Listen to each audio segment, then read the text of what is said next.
Bonjour et bienvenue. Aujourd'hui, on va décortiquer ensemble l'épreuve du titre professionnel de développeur web et web mobile, le fameux DWM. Si cette certification est dans votre ligne de mire, alors cette analyse est faite pour vous aider à y voir plus clair. Et pour être sûr de ne rien inventer, sachez que tout ce qu'on va voir vient directement du référentiel d'évaluation officiel. C'est la source la plus à jour, la plus fiable, bref, c'est la source de vérité pour comprendre exactement ce qui est attendu. Voilà notre plan de match. On va commencer par définir ce qu'est le titre DWM. Ensuite, on verra comment préparer la pièce maîtresse, le projet. Puis, on se projettera le jour J pour voir comment ça se passe. On décodera ce que le jury a vraiment en tête et on terminera avec un résumé des points essentiels à ne surtout pas oublier. Allez, on plonge dans le vif du sujet. Ce titre DWM, qu'est-ce que c'est au juste? Et surtout, quelle est sa valeur sur le marché du travail? Alors, le titre professionnel DWM, c'est une certification de niveau 5. En clair, dans le système français, ça équivaut à un bac+2. C'est donc une reconnaissance officielle de l'État qui dit « cette personne a les compétences requises pour être développeur ou développeuse web ». Et comment est-ce qu'on obtient cette reconnaissance? Eh bien, ce n'est pas un simple examen sur table.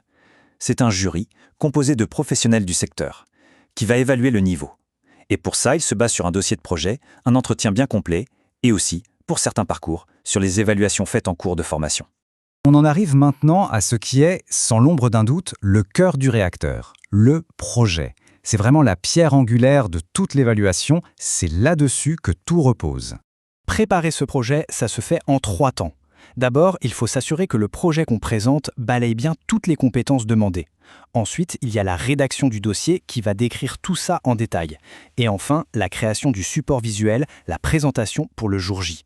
Et là, attention, point crucial, le projet doit impérativement avoir 2 facettes. D'un côté, le front-end, ça va du maquettage à la création d'interfaces bien dynamiques, et de l'autre, le back-end, avec tout ce qui est base de données, accès aux données et la logique métier qui fait tourner la machine.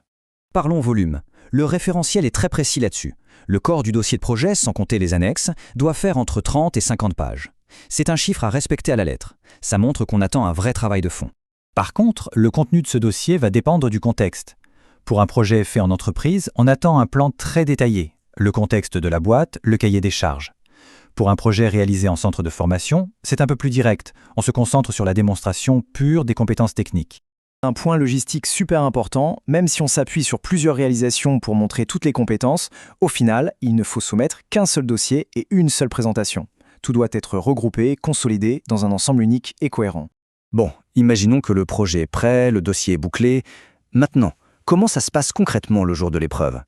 Voyons le déroulé étape par étape pour éviter les surprises. La durée totale de l'épreuve, c'est 2 heures. 2 heures pile.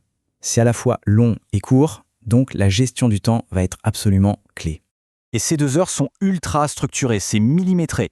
Ça commence par 35 minutes de présentation du projet, on enchaîne directement avec 40 minutes d'entretien technique, après ça place à 30 minutes de questionnaire professionnel et on termine avec un entretien final de 15 minutes. Chaque partie a un but bien précis. Petite info qui peut rassurer, tirée directement du guide officiel, le jury lit le dossier avant que la présentation ne commence.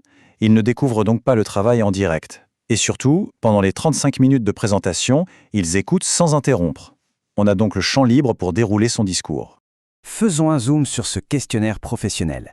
C'est 30 minutes, sous surveillance, et bien sûr, pas d'internet ni de téléphone. La petite particularité, c'est qu'il y a une documentation technique en anglais à analyser, et il faut répondre à certaines questions directement en anglais. C'est donc un double test, technique et linguistique. Ok, on a le déroulé. Maintenant, la dernière pièce du puzzle, et pas des moindres, sur quoi le jury va-t-il baser son jugement?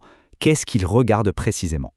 Ce qu'il faut bien comprendre, c'est que l'évaluation n'est pas subjective, ce n'est pas à la tête du client. Le jury utilise une grille d'évaluation très précise où chaque compétence est décomposée en une liste de critères observables. C'est une approche structurée, factuelle.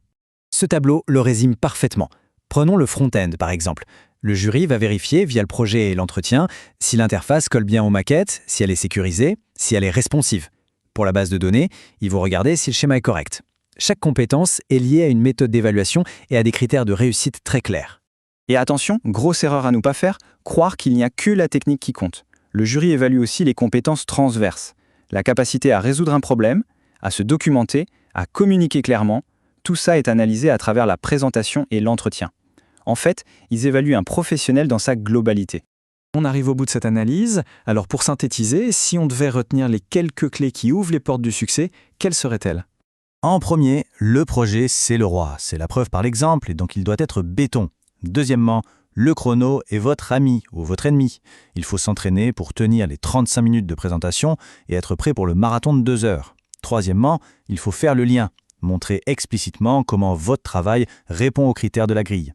Et enfin, un conseil vieux comme le monde, mais qui marche toujours, répétez, répétez, répétez la présentation. La clarté et l'assurance, ça change tout. La question finale est donc toute simple. Est-on prêt à aller prouver ce dont on est capable